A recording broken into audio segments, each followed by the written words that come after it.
was the main voice of a tiny group in the States of those who opposed the US-initiated Cold War 2.0, and Cold War 1.0 was also started by the States, with Russia.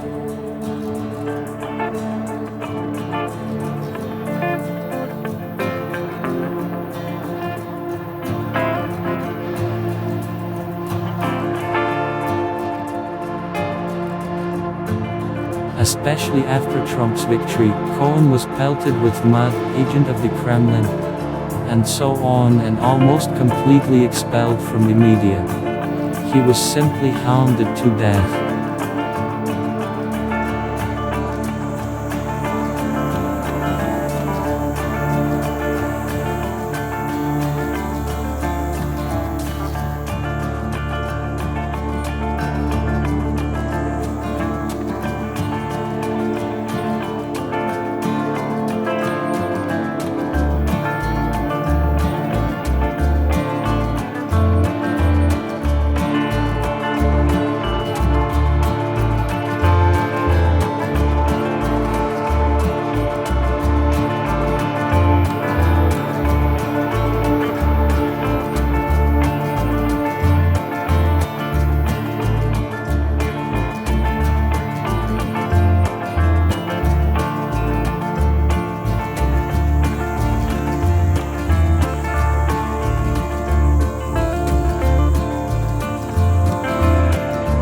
The accusations of Russia that she put Trump in the White House, he absolutely correctly considered lies and nonsense that flowed from the intelligence services, the deep state, and from the Democrats' reluctance to admit that Trump's victory was a reaction to their neoliberalism.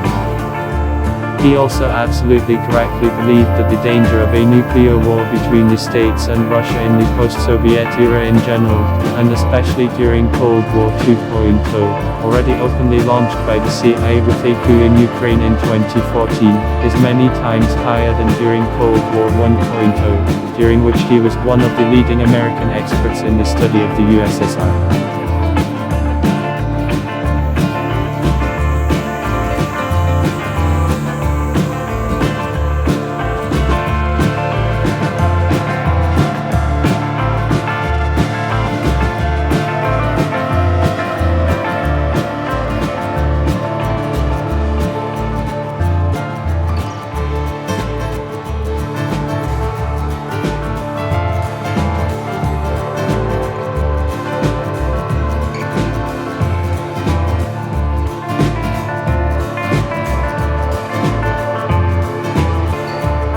He was unique in that he was not a Russophobe.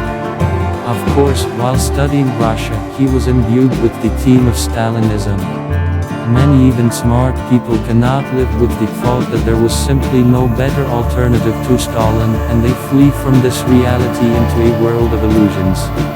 Cohen ran towards the delusion that Bukharin and the path he proposed were the best alternative to Stalinism.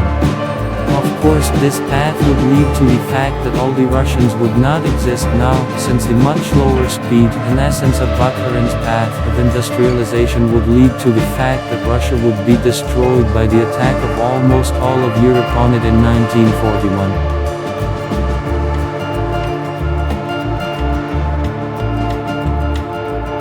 According to Cohen, the genocide of the 90s made a huge impression on him.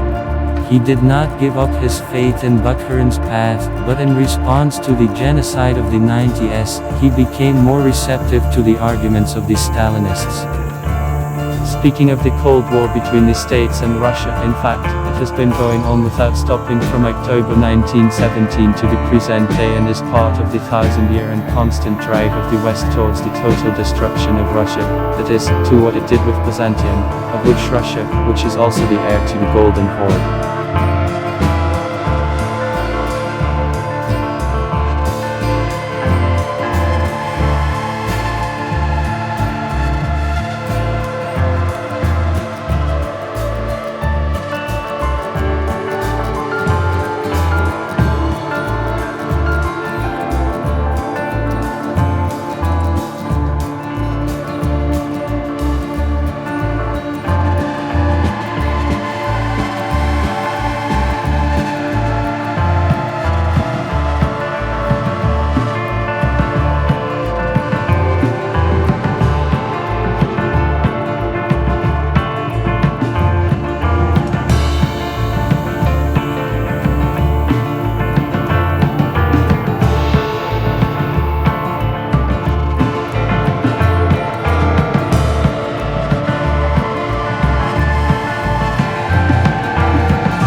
War 2.0, and Cold War 1.0 was also started by the States, with Russia.